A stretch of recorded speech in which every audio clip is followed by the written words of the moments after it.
to protect their carries, but if they let Cambodia gain too much momentum, that is a very dangerous mid game that they are looking at right now. Especially, as we mentioned, if the Lolita can set up, if T can make those plays happen, that is definitely something that Indonesia wants to avoid in order for them to be able to shut down OP in this bottom side. Brands was taken out, so now it really leans in favor of the Cambodians. Well, Deja's going to be caught as well, though, in the real world manipulation. Instantly taken down as well with the damage coming in from Taz on that Phantom Steed.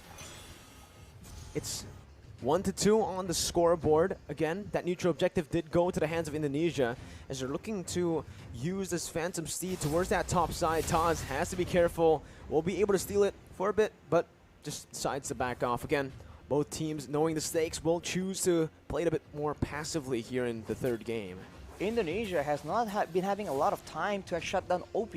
They're moving right now, but you can see that the pressure game is much, much different. Cambodia is actually matching Indonesia in the wafer department, and that means that Indonesia cannot outmaneuver, at least not as much, the members of the Cambodian side, at least for now. With some items coming in, maybe the difference in skills will actually make that a possibility. So far, 4 minutes in, again, not much action on the map. It comes down to, the slow games come down to those little wins, Arashi, like you mentioned, to set up for that mid stage, because every little win is going to be building up constantly for both of these teams. And I think both of the teams have been doing a pretty stellar job. Cambodia with more wave control, though, in that gold lane. We'll have a bit more to say around this turtle. That's a brilliant Numenon Blast, but the Phantom Steed is there to respawn. That's a Black Dragon form as well. Taz trying to steal it, but finally losing out in the Retribution battle, giving it over towards Cambodia. And Taz as well will lose his life. So Cambodia took a 2 for 0. The 2 for 0, and they didn't even bring side cuts into the equation. He is on the top side. Boom was the only one maneuvering down, and boom, he has made an impact. The Black Dragon form is just so annoying, so oppressive in those objective takes, and Indonesia, they lose out there, but can the advantage side cut is getting in the EXP lane later on make a difference? Is this the investment they are making in the early game to maybe play a split push gameplay instead? Four-man gank around that gold lane. Dreams. That's a circling eagle stolen away from Deja. Doing a good job at zoning the Indonesian members here away from that tier 1. Whoa. For OP to take a good siege and a good rotation from Cambodia to pick that up. You can see, like you mentioned, Indonesia are looking to trade up in that XP lane, but up against the Yuzong, it's really difficult to do. It's a very sustainable hero that has a Petrify. Now that he is 2 kills ahead as well with that Black Dragon form, it really feels like he's unkillable unless Indonesia throws more than, well, unless they bring 4 people up to the XP lane. Even with 3, as you mentioned, Mirko, it's going to be a bit of a stretch. But of course, Indonesia, if they do go for that, they'll have some preparations in place. But now they're going for that mid lane play instead. T still soaking in all the damage there. Does a good job to help Deja to disengage. And Indonesia so far, every little rotation that they've been trying to do, every single catch they've been trying to look for, hasn't really worked out in favor for them. It's been Cambodia with the more efficient roams, more efficient rotations across the map. It seems like Indonesia wants to be as aggressive, but without the Kadita they had in game number 2, without 2 Petrifies, because side cuts is not on that Yuzong. They just are struggling to find the right pickoffs, and they need to rely on these neutral objective fights. But even there, it seems like Cambodia is one step ahead. They will take a free turtle yet again. Perhaps Indonesia is waiting for more items, more of a power spike. They are a team with experience, and they have shown to actually be prioritizing that EXP lane yet again. Side cuts able to take out that turret, but will that be enough? Will that be worth it? We'll see here as Cambodia are trying their best to siege down that mid lane. Good rotations from Taz, moving over from his orange buff right to that mid lane to help out the other members on the team. But right now, like you mentioned, that's the wise choice by Indonesia, looking to trade instead of contesting for the neutral objectives, which is definitely going to be favoring Cambodia here in the mid stage of the game. For Indonesia, again, they need to wait for Brands and Hijumet to get those item power spikes, and unfortunately for Indonesia, it does take a bit longer for them to get those power spikes. And you can see, with Windtalker built up by the Iritho, working on that Berserker's Fury next. Meanwhile, for the Beatrix, just that BODs technically enough. He can go for something like a Haas Claws now, or even a Wind of Nature, and he does a lot of damage already. I think later on, OP is going to go for more of a burst damage build instead of a DPS build. But as we talk about that, that's an engage by Taz. Phantom Steed by Taz right now as that's a Circling Eagle onto T. No one targeting the back line right now as OP is still able to kite back. OP taken very low. Brand's looking for the play, but it's going to be OP who hits him back. Lutu caught in the real world manipulation as Dreams falls to the hands of Deja. Cambodia here. Still, it's a 1-for-1 trade, and it's both of the roamers, so it's still a stalemate for both of these teams in the trades even.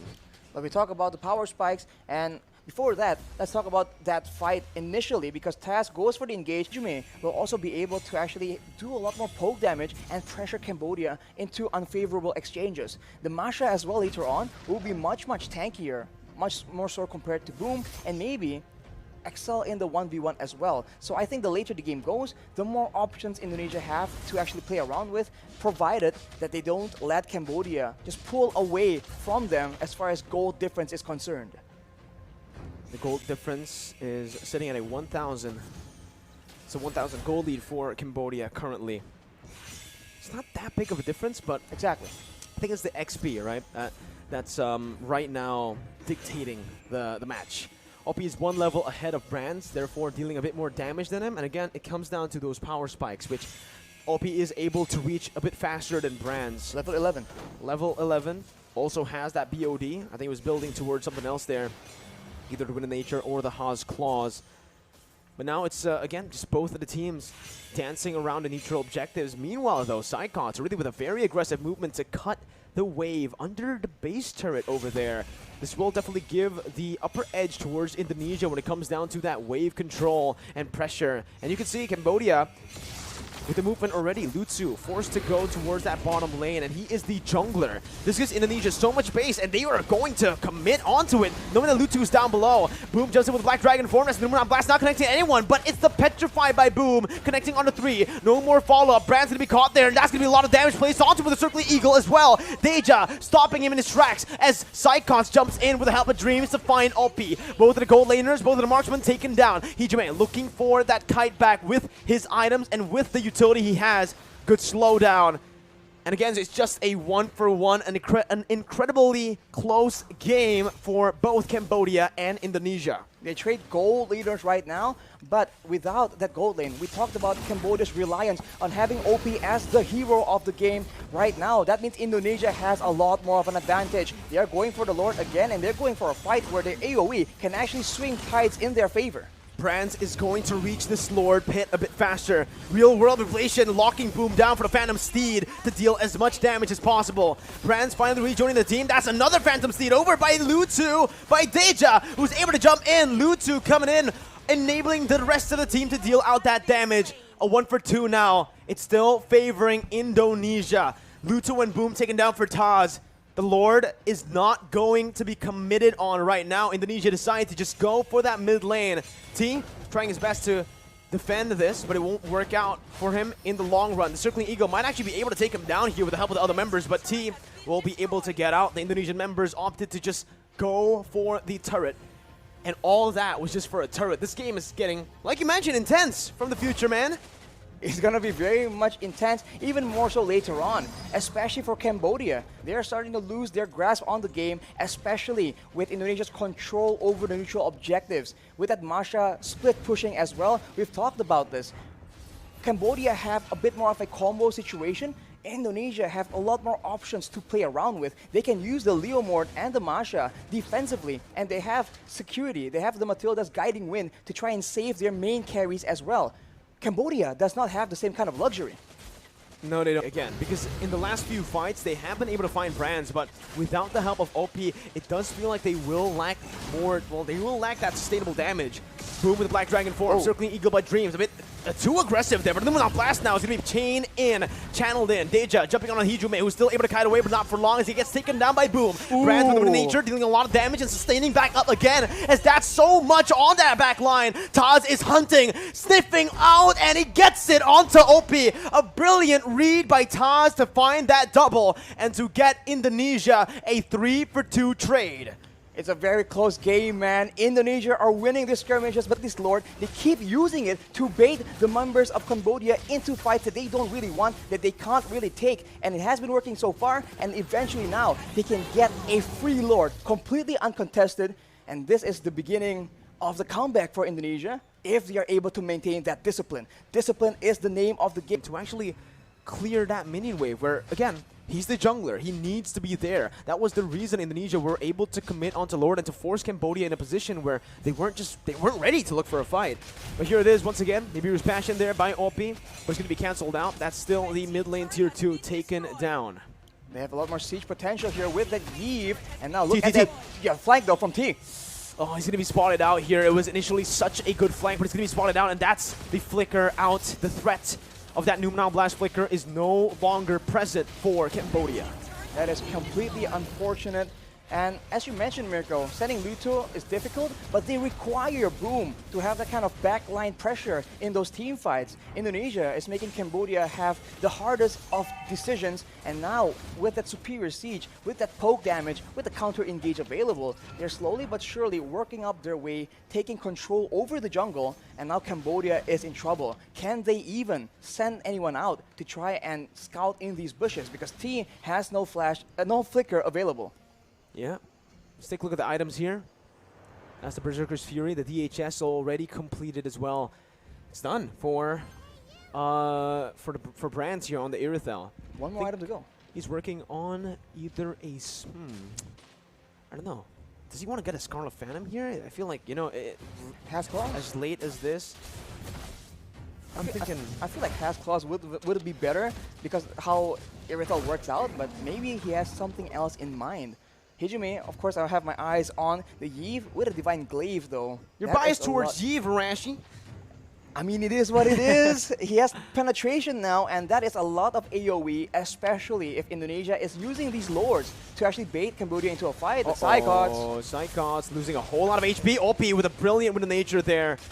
Baits out that Thunderclap. Now it's the engage once again by Dream. Circling Eagle over to OP, but it's a very good knock-up over from Boom. A kill over to Brands as well. Indonesia caught in the midst. Now having to back off. Hijime getting the shield down with real-world inflation, but Lutu comes in to follow it up. It's a blunder from Indonesia. 3 members falling, and this might be it for Cambodia. That was the moment they were looking for to turn the tides and to get the goal lead back in their hands. 20 seconds for Brands to be back onto the map.